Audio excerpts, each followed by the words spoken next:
வணக்கம் நண்பர்களே, இனி வருகின்ற நாட்கள் அனைத்தும் நல்ல நாளாக மாறப்போகுது. இன்னைக்கு இந்த ஒரு வீடியோ பதிவில் எதை பற்றி பார்க்க போகிறோன்னா, இந்த ஒரு வழிபாடு செய்தாலே போதுங்க, கோபத்தில் இருக்கக்கூடிய உங்கள் வீட்டு குலதெய்வம் கூட நீங்கள் கூப்பிட்ட குரலுக்கு நிச்சயம் உங்கள் வீடு தேடி வருங்க. உங்கள் குலதெய்வம் உங்கள் வீட்டுக்கு வருவதை நீங்கள் நிச்சயம் கண்கூட உணர முடியும். அப்படிப்பட்ட ஒரு வழிபாட்டு முறையை தான் இந்த வீடியோ பதிவில் பார்த்துட்ருக்கோம். மேலும் பார்த்தீங்கன்னா, உங்கள் வீட்டில் குலதெய்வம் நிலைத்திருக்கா இல்லையா, அதற்கான அறிகுறிகள் என்னன்னு தெரிஞ்சுக்கொள்ள இந்த ஒரு பதிவை கடைசி வரைக்கும் ஸ்கிப் பண்ணாமல் பாருங்கள். மேலும் நீங்கள் புதியவராக இருந்தீங்கன்னா இந்த சேனலை சப்ஸ்கிரைப் பண்ணிவிட்டு கூடவே இருக்க பெல் பட்டனை கிளிக் பண்ணிக்கோங்க. தனிப்பட்ட முறையில் உங்கள் ஜாதக ரீதியாக இருக்கக்கூடிய பிரச்சனைக்கு சரியான ஒரு பரிகாரத்தை பெற்றுக்கொள்ள வீடியோவில் பார்த்தீங்கன்னா டிஸ்கிரிப்ஷன் கீழே நம்பர் கொடுத்துருக்கோம். அந்த நம்பருக்கு நீங்கள் கால் பண்ணி தெரிஞ்சுக்கலாம். வாங்க நண்பர்களே, வீடியோ பதிவுக்குள்ளே போகலாம்.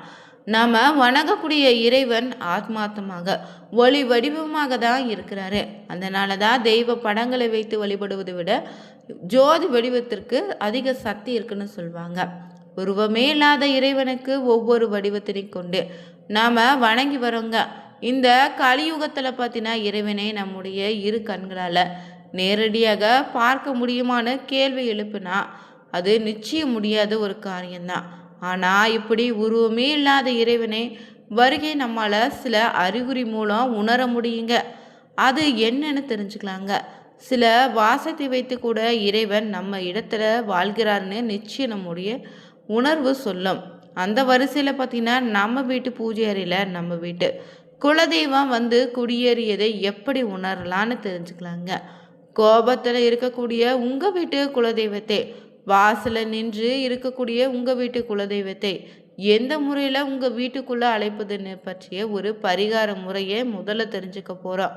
அதற்கு உங்கள் வீட்டில் வரக்கூடிய பிரச்சனைகளை பார்க்கும்போது நமக்கே சந்தேகம் வந்துடும்.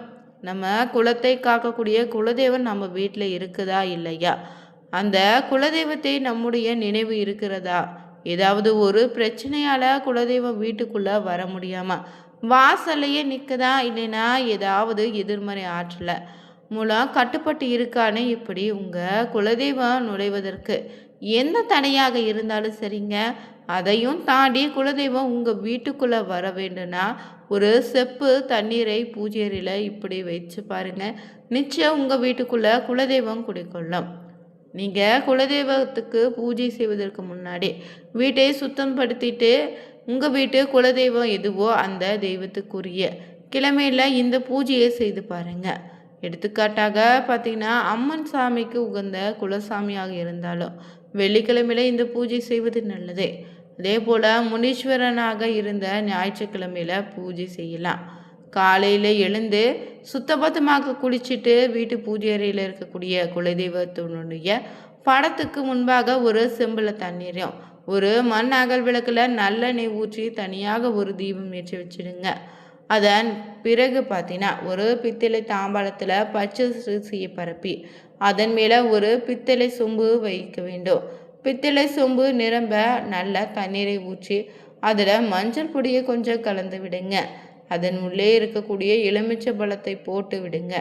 பிறகு பார்த்தீங்கன்னா, இந்த தண்ணீரில் வாசத்திற்காகவே ஏலக்காய், கிராம்பு, பச்சை கற்பூரம் போன்றவற்றை பொருட்களை சேர்த்துக்கலாம்.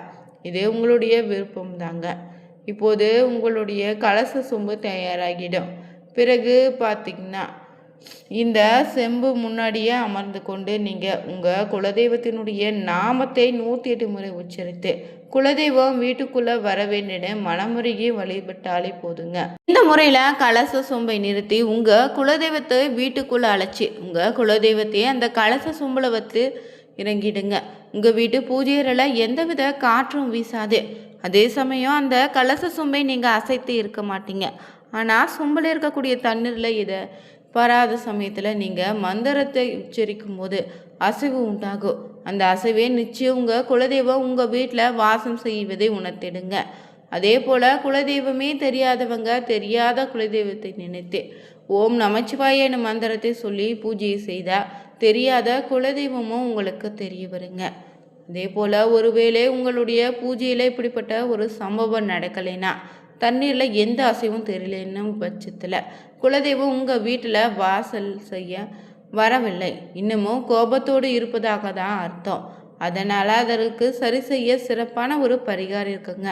தொடர்ந்து உங்கள் வீட்டு பூஜை அறையில் 48 நாட்கள் குலதெய்வத்தை மனதார நினச்சிக்கிட்டு குலதெய்வத்தினுடைய திருவுருவ படத்திற்கு முன்னாடி ஒரு மண் அகல் தீபத்தை ஏற்றி வைத்து குலதெய்வத்தையும் மனம் இறங்கி வீட்டுக்குள்ளே வர வேண்டும்னு வேண்டிக்கோங்க. இந்த வார்த்தையை 3 முறை உச்சரித்து தொடர்ந்து பார்த்தீங்கன்னா 48 நாட்கள் கழித்து மீண்டும் பார்த்தீங்கன்னா மேல் சொன்னபடி கலச சொம்பு நிறுத்தி உங்களுடைய பூஜையை செய்து பாருங்க. நிச்சயம் குலதெய்வம் மனமறியும் உங்கள் குடும்பத்திற்கு அருளொளி வழங்கும், வீடு தேடி வரும்னு சொல்லுவாங்க. குலதெய்வ வழிபாடு பார்த்தீங்கன்னா எல்லோருடைய வாழ்க்கையிலும் செய்யக்கூடிய முக்கியமான ஒரு வழிபாட்டு முறைங்க. குலதெய்வத்தின் அருள் இருந்தால் தான் வீட்டில் சுப நிகழ்ச்சிகள் தடையில்லாமல் நடைபெறும். அதே போல் பார்த்தீங்கன்னா வீட்டில் இருக்கக்கூடிய நபர்களுக்கு ஆரோக்கியத்தில் எந்தவித பிரச்சனையும் ஏற்படாது. மேலும் குலதெய்வத்தை வழிபடுவதன் மூலம் உங்களுக்கு நிலையான வருமானம் உண்டாகும். குலதெய்வத்தின் சக்தி வீட்டில் நிலைத்திருப்பது ரொம்ப முக்கியங்க. சொந்த ஊரில் இருப்பவங்களும் சரிங்க, வேலை காரணமாக வெளியூருக்கு சென்று குலதெய்வத்தை அடிக்கடி தரிசிக்க முடியாதவங்களும் சரிங்க, அவரை வசிக்கக்கூடிய இல்லத்தில் இருந்தே குலதெய்வ சக்தியை அழைத்து வழிபட முடியுங்க. ஒரு கலச சொம்பில் சிறிதளவு வெட்டி வேரும் பச்சை கற்பூரமும் ஏலக்காய் போட்டுடுங்க. பன்னீரை ஊற்றிடுங்க. பன்னீர் அளவுக்கு தண்ணீரும் ஊற்ற வேண்டும். பின்னர் அந்த கலசம் முழுவதுமே நூலை சுற்றி வைங்க. நூல் சுற்ற தெரியாதவங்க பட்டு துணியை கூட சுற்றி பயன்படுத்திக்கலாம். பின்னர் வீட்டு பூஜை அறையில் ஒரு பலகை வச்சு அதன் மீது கலசத்தின் மீது பார்த்தீங்கன்னா வாழைப்பூ வச்சு அந்த வாழைப்பூவும் கலசத்துக்கு இடையில மாவிலை இல்லைன்னா வெற்றிலையை சுற்றி வைங்க. பின்னர் கலசத்திற்கு வில்வ இலை இல்லைன்னா உம்மத்து பூ கொண்டு அர்ச்சனை செய்ய வேண்டும். கலசத்தின் மீது வைத்திருக்கக்கூடிய வாழைப்பூ 3 நாட்கள் வரை அப்படியே கெடாமல் இருக்குங்க. பூஜை செய்வதற்கு இந்த 3 நாட்களே போதுங்க. தொடர்ந்து பூஜை செய்ய விரும்புனீங்கன்னா வாழைப்பூவை 3 நாட்களுக்கு ஒரு முறை மாற்ற வேண்டும். பிறகு பூஜை முடிந்ததும் பச்சரிசி சமையல் செய்து வாழைப்பூவை வடை செய்து அக்கம் பக்கத்தில் வீட்டில் இருப்பவங்களுக்கு கொடுத்துடுங்க. மேலும் கலசத்தில் உள்ளவற்றை வீட்டை சுற்றி தெளித்து குளிக்கும் நீரில் விட்டு நீராடவும் செய்யலாம். வீட்டு பூஜை அறையில் குலதெய்வம் இருப்பதற்கான அறிகுறின்னு பார்த்தீங்கன்னா வெள்ளிக்கிழமை, செவ்வாய்க்கிழமை, அமாவாசை போன்ற நாட்களில் சிலர் குறி சொல்வதை போல வருவாங்க. அப்படி வருபவங்க இந்த குலதெய்வத்தின் சக்தியை மறு உருவமாக வச்சுக்கிட்டு நமக்கு நடக்கக்கூடிய நல்லது இல்லைன்னா கெட்டதை எதிர்பார்க்குவதாக சொல்லப்படுது.